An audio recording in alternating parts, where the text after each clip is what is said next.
Welcome to the Inspired Impact Podcast, where dedicated female professionals share how they inspire impact every day. Authentic stories, passionate commitment, lives transformed. I'm your host, Judy Carlson. Welcome to today's episode of the Inspired Impact Podcast. Today's guest is the principal of the Douglas County School District Bridge Program. I am really looking forward to her sharing her story with you all. Judy Jordan, welcome to the podcast. Thank you.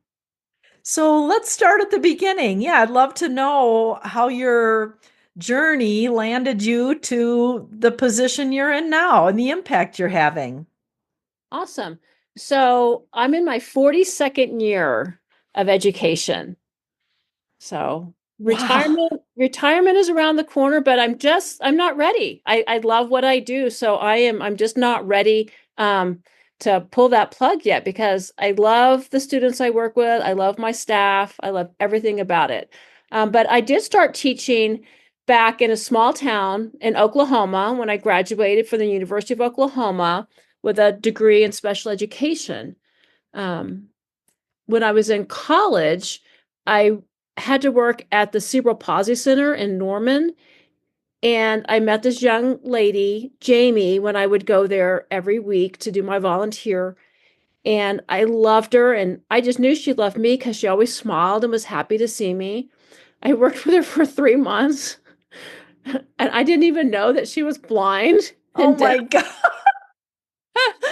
So anyhow, but she changed my life.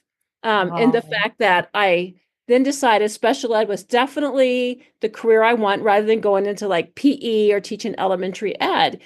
And so that kind of set me on the path of special education, which I've said I've been on for 42 years. So in those 42 years, I've taught elementary school, I've taught middle school, I've taught high school. Now I work in transition, which is for students 18 to 21 with disabilities. So I've kind of done the whole gamut of special ed. Also, I've taught students who are in mild moderate, that might just have a mild disability, all the ways to students who have very significant disabilities, are nonverbal, non-ambulatory, need full support throughout the day. So I've kind of been through all of it at some place or another in my life. My first job in Oklahoma, I worked at an elementary school. Then I went on and taught in Texas for a while. So I have had 17 years of teaching. And then I was also a diagnostician. I went back to school and became an educational diagnostician. And in that role, I would do educational testing. Kids would come up having difficulty in school, and so they would be referred for special education. And so my job as a diagnostician was to do different intelligence tests, academic tests, socio-emotional, and kind of figure out where the issues were lying for those students. So I love doing that. I still kind of walk into a group when we're going out or at a party or something. And I'm like, I just kind of diagnose people around the room from that job. So that was, I love doing that. And so when we moved from Texas to Colorado, I had 20 years of education experience. And in Colorado, they didn't have educational diagnosticians. And so I went back into the classroom and I taught at a high school here in Douglas County. I taught life skills at that time. And during that, I went back to school again for the third time and got my principal licensure. And so from there, that allowed me to become a special education coordinator, which was awesome. It was a tough job. I oversaw all of the middle school and high school special ed programs. And then I also was the lead for all of the SSN programs in our district, from elementary, middle, and high school. And so that was a big job. And luckily they slowly took away the middle schools and I just had the high schools. But I also oversaw transition at that time. And so after after 8 years, the transition program grew from 40 students and it kept growing. We saw 50, then we saw like 65, 70, then we were getting to 80, 90, 100. Last year we had 150 students in the program. Oh, So wow. it really grew. And so as it grew, the staff grew, and I worked with my special ed director saying, I can't juggle being a coordinator and doing transition. And so they just moved me over to be full-time principal of the program. And so that's kind of where I ended up today. It's really interesting because back, in 1983, when I graduated from from college, I don't think a principal was really, that really wasn't my end goal at the time. Yeah. But it's amazing how life just takes you on a journey, Right. and you just travel that journey, and you do different things in your life. And I think God just opens doors for you and helps you get to where He wants you to be also. And I love everything about special education. I love the students. I see potential in every single student I meet every day. And I want the best program. I want to prepare them for what is coming after they leave the school district. And I feel like in my job now that I'm able to do that. And that's kind of the power, I think, of my work right now.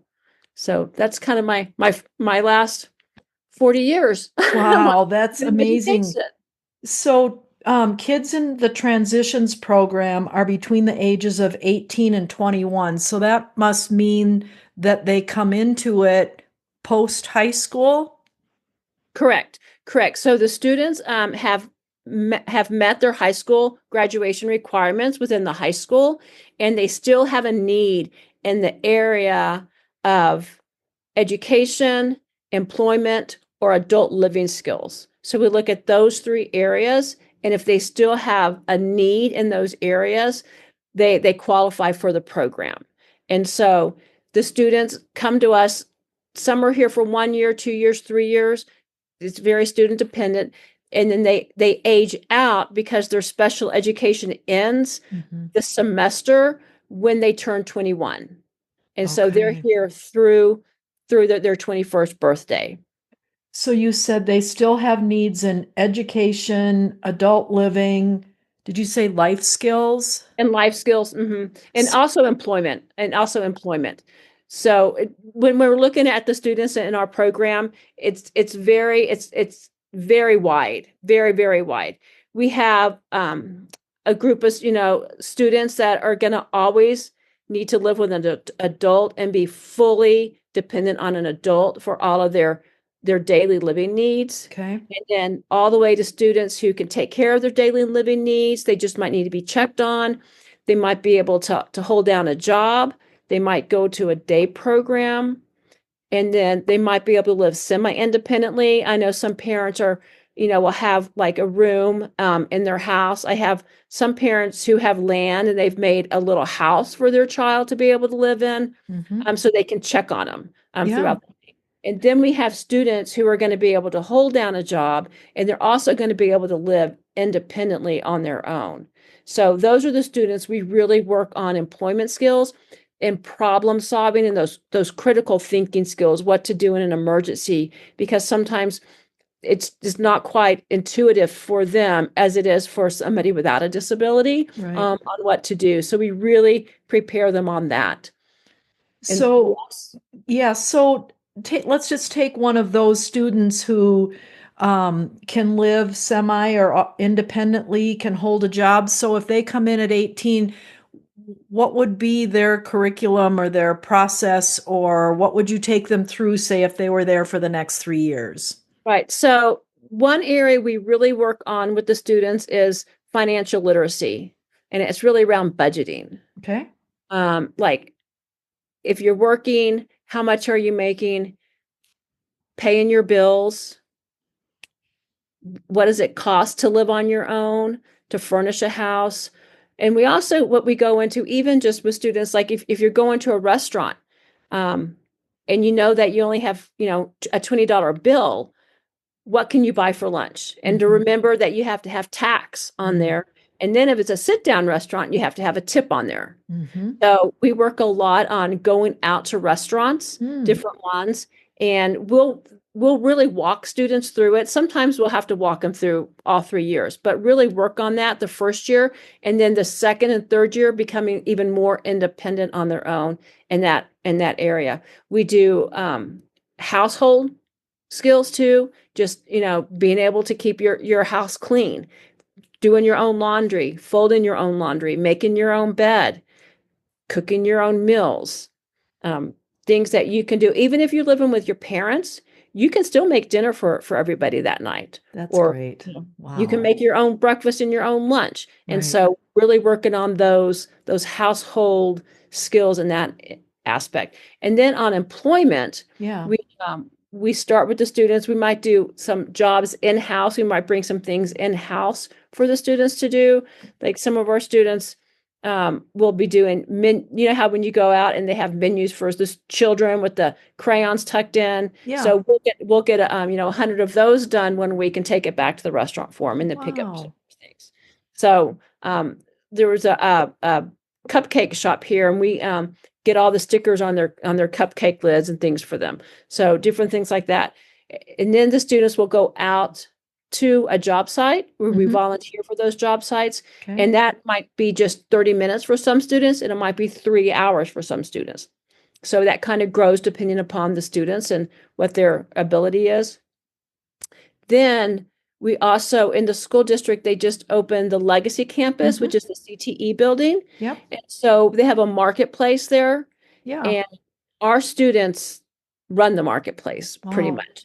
There's a group of ProStart students that prepare a lot of the meals ahead of time, but our students, they work the cash register, they do all the smoothies, they're the baristas, they have the hot sandwiches, they have a hot breakfast sandwich and a hot lunch sandwich, so they'll make those for the students.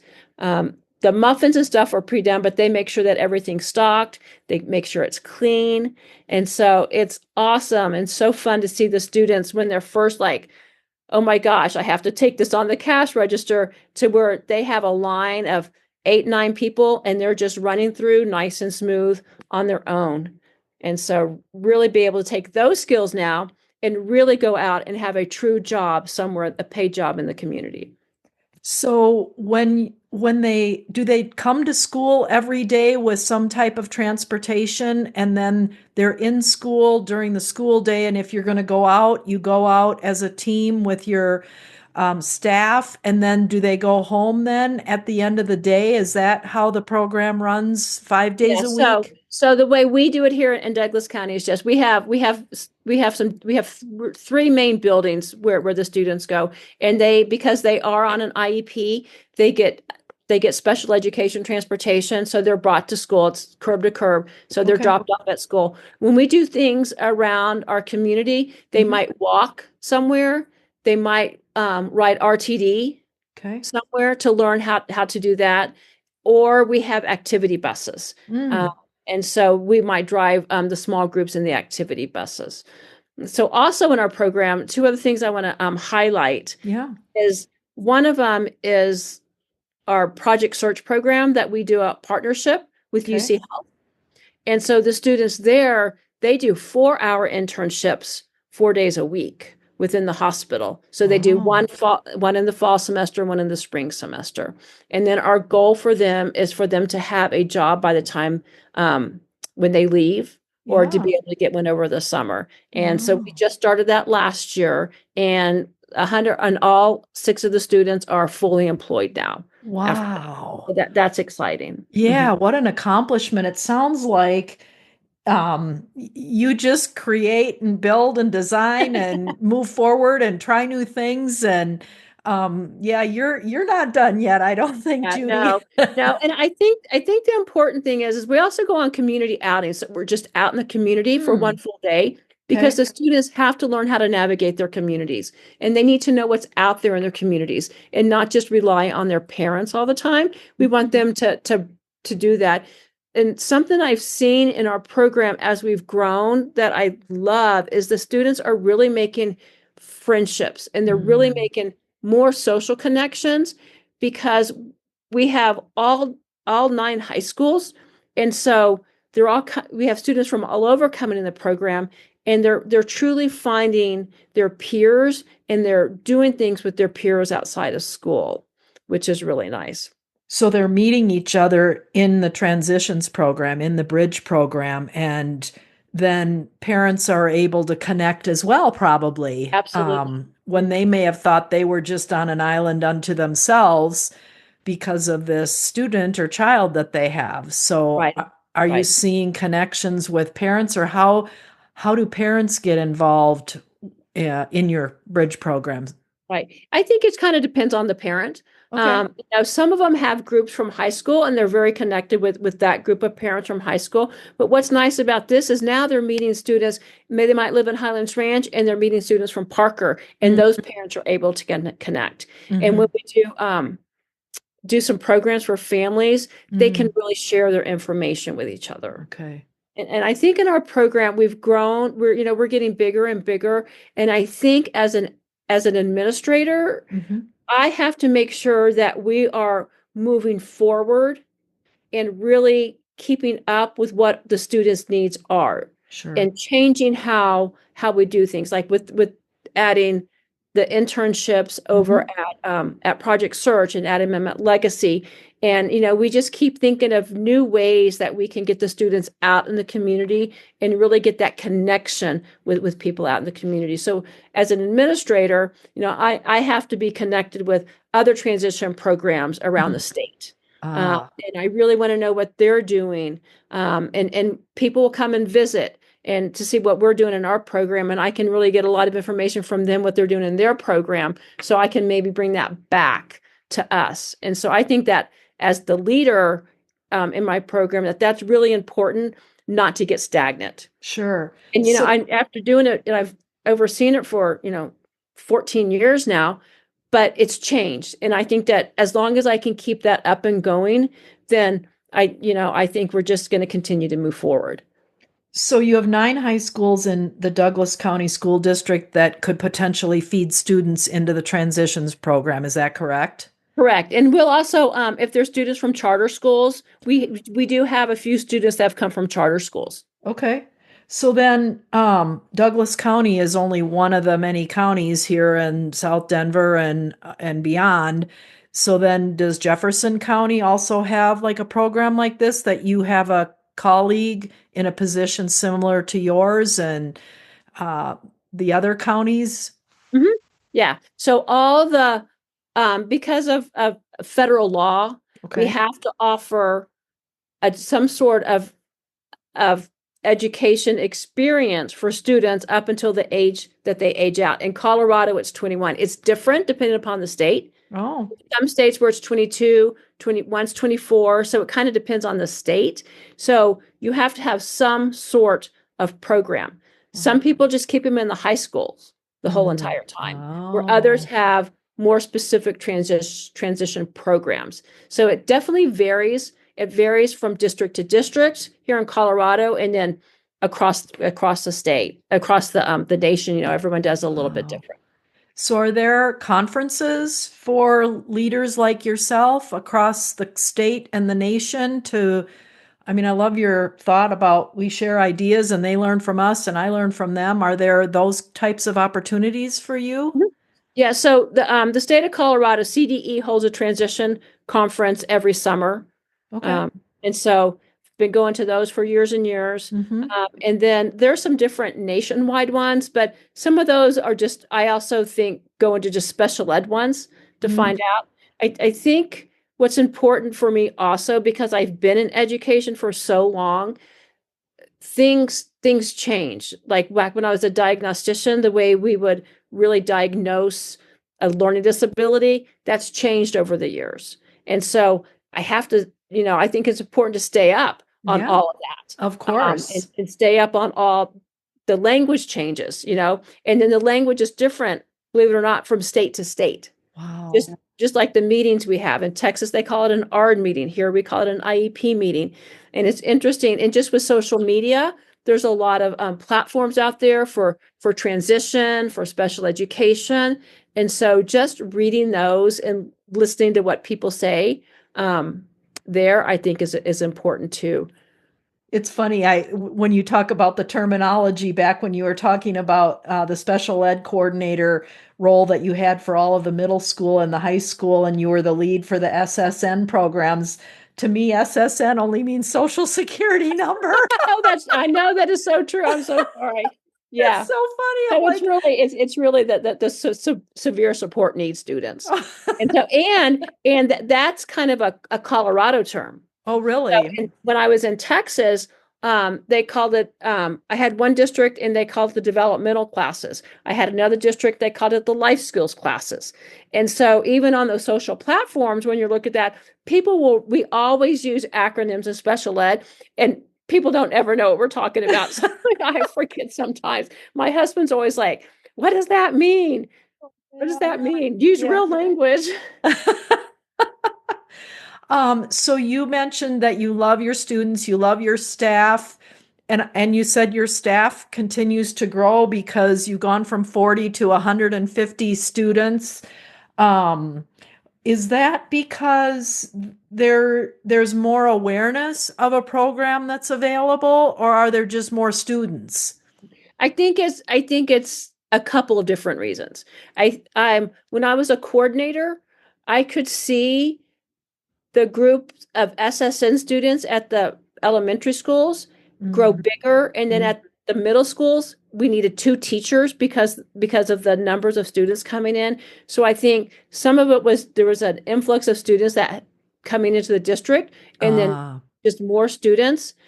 But I also think awareness, really having that awareness out to elementary, middle, and high schools.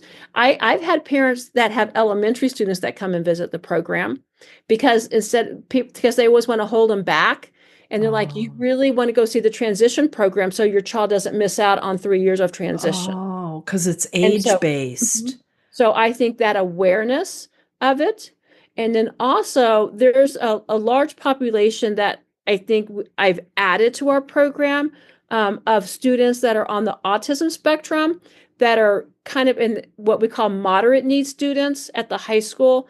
So they struggle in a lot of ways. They might have the academics Mm, or they might have the cognition, but they really struggle in processing. They really struggle in those social emotional skills that they need in order to either access, some sort of college environment or even to mm, access their community and employment. mm-hmm.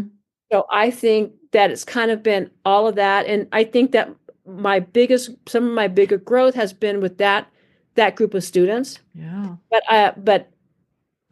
it's been good. It's been good for them. I mean, Right. it's Oh, for what they sure. need. It's Oh, what they yeah. need. Right. I'm not getting calls like I used to when I was a coordinator. I would get calls like, my child's been out of high school for a year. Can he come back and go to your program? But once they take their diploma from the school district, they Um, can't come back for services.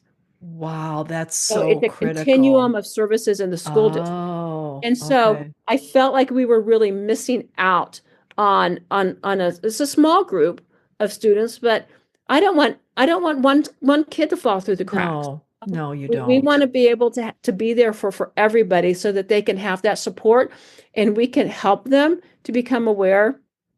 And then something else I think that we've really grown in as our program is agency involvement and for parents so Mm, that parents know what is available once they leave the school district. yeah, very key and important.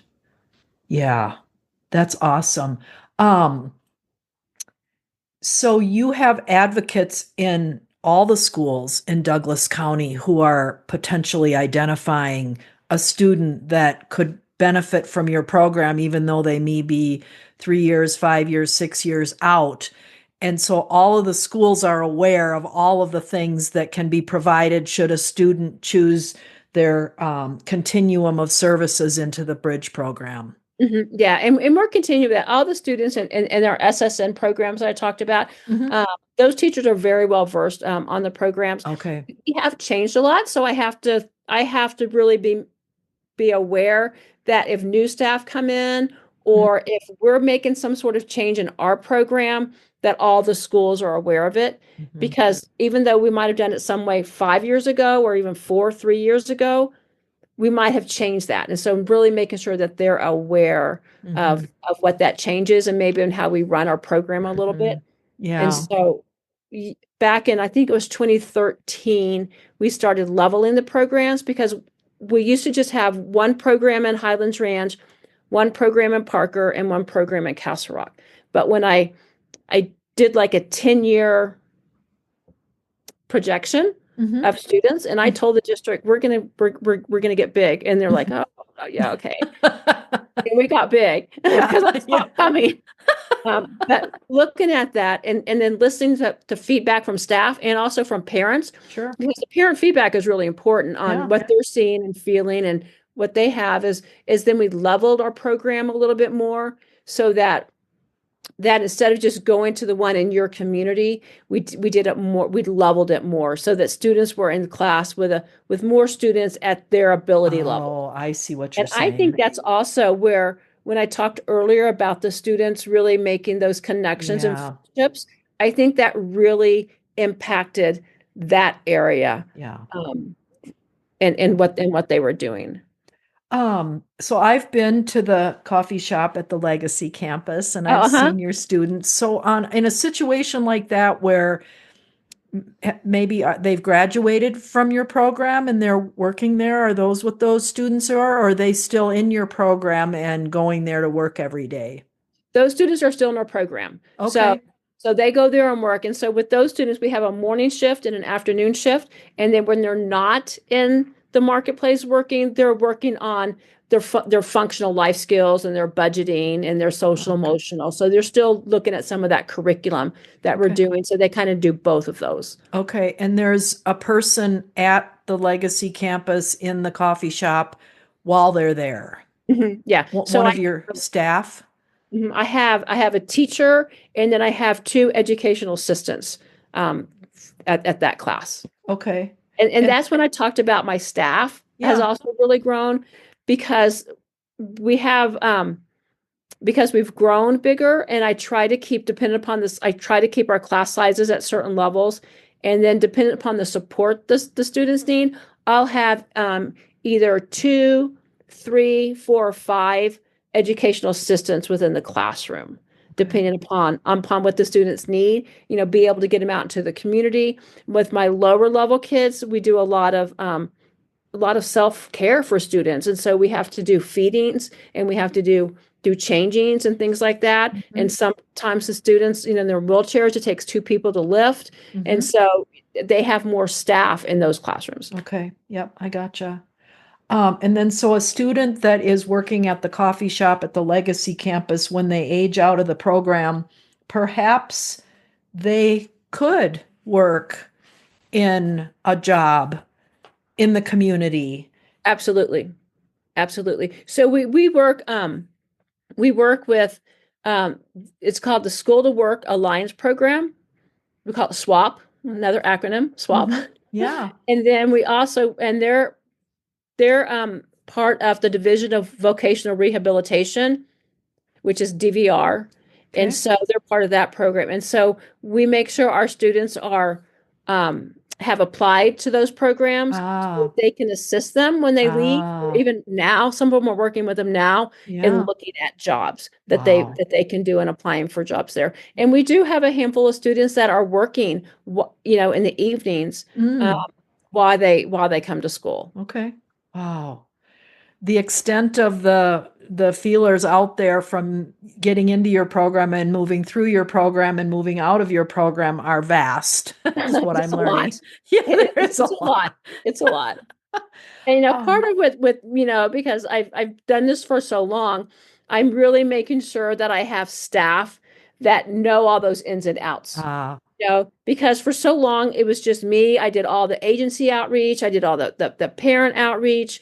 I was doing all of it, but as we got bigger and bigger, it's just more and more. And so it's been nice to be able to bring on a counselor and mm, my dean of students, so I can let them really look at it, and then so it's not all the knowledge is in my head. I right. really because this program is here to stay, and it's going to be here for years and years and years. And I just want them to have all the knowledge of everything, so that if I do step down the next couple years, they're able to just carry on. They can make their changes, but they have the background Right. and that backbone of it. Right. So it can still go on, because I think when I spoke to the Rotary Club, I'm like, this is my baby. Yeah. It's going to be like sending my baby off to college. Yeah. You'll have to stay connected somehow just because of your Exactly. knowledge and wisdom of the program. And that might Exactly. be okay too, as something, to move Yeah. alongside But I think transitioning I'll to continue this retirement. even after I leave the program. I will definitely continue in a new career, if you will, in something else along in the area of special education. Sure. So Yeah. I'll do that. If do you have volunteers? We have off and on. Okay. We've had student volunteers, and we've had just volunteers from the public, and a Okay. lot of times they come and just work. They're like, Sure. "Oh, I come work there." Oh, that's And even nice. even I had this young lady, and her last semester, she um she had free time, and she knew Mm, she wanted to be a special ed teacher, and she asked me if wow. she could come and volunteer. She came here for an entire semester for 2 to 3 hours every afternoon and volunteered at my program. And Wow. then when she graduated, she wanted to take like a gap year to Yeah. make sure she was ready for college. And so I hired her. And they usually had to be 21 for me to hire. I did hire her, even though she was Mm-hmm. 18. She was Mm-hmm. so mature, and she was like one of my best staff members, because Wow. it was her passion. And I know she's going to go really far and do a lot of great stuff in special education because of that experience that she had. I love your flexibility, but with the students that come through, flexibility is probably a number one word in your career there. It is. It's interesting because in the school district we do emergenetics, and one of the things that they look at, it does look at flexibility and stuff. And it's funny because there are certain things I have to be super flexible on from day to day with schedules, and this person's out, I have to grab this person to go over there. But then there's certain areas I'm not flexible at all, because I know it's what we really need for the program, and so I'm not willing to like bend too much on it. Yeah. And Well, that so, comes with a strong leader who, knows what needs to happen. And I was right, going to right. say too, maybe I did say this, but strong leaders develop their people to be those leaders. And so Mhm. you're doing that. And that's Mhm. very admirable. We don't Yeah. always see that everywhere. Mhm. So, Yeah. I think um, it's important. I think it's important to be able to lead and coach and bring along the younger teachers, or anybody who really wants to go into something, especially past leadership. Because mhm, I have, there's some people who, and if you want to be, that wants to stay in the classroom, and that's where their passion is. And then I have other teachers who are like, can you tell me more about your job? I really mm, like the coaching aspect of coaching teachers, or I really like the aspect of being able to grow a program, it's different things, and learning more about it. So that's another part of my job that I really enjoy, is to right. be able to do that. And I've had some time like, I said, you really need to go back to school, because you have so much to offer. It's great in the classroom, but I want you to be able to offer it and share it with the other staff members, and then Yeah. other people outside of our program, to be able to help them grow also. Right. Yeah. And having gone back to school 3 times, you're very aware of that need. Yeah. Yeah. Well, But you have to have people, push you and help you with that too. You right. have I've had other leaders that I was under that, really helped groom me, and like, this is what you should do. Yeah. These are areas to grow on, and help in that way. Right. You know, you have to grow from others. But then when I would sit in meetings and think, I can do that job. I can do that job. Uh-huh. It's like, okay, I'm going back to school so I can do that job. Good for you. That's awesome. That's So, awesome. Yeah. Well, I think every time I brings something up, you tell me about another program that you've pursued that's in your program that people can pursue, and we could just keep on talking, but we should probably wrap it up. So what's the best way for people to learn more about you, your program, the Bridge program? I think just looking at our website that they can get through the school district and reach out to me. Yeah, As you can tell, I can talk about the program all day long. you can. It's wonderful. I love it. And come visit, especially for the people who live in the Douglas County, area, and they want to hear more about that, because I think just getting that community awareness and also getting businesses that we can partnership with to really help our students get out there and have practice of those skills on site, because you can learn stuff in the classroom, but we have students who are like, we need to get them out more in those job sites. Right. So just contact me. Yeah, that's awesome. Well, this has just been a super blessing to spend this time with you, Judy. Thank you so much for your time and enthusiasm and passion and everything that you inspire me today, and I'm sure all of our listeners as well. So thank you so much. Well, thank you, Judy. I really appreciate you having me today. You're welcome. Bye-bye. Thanks so much for joining us for the Inspired Impact podcast. To listen to past episodes, please visit theinspiredImpactPodcast.com.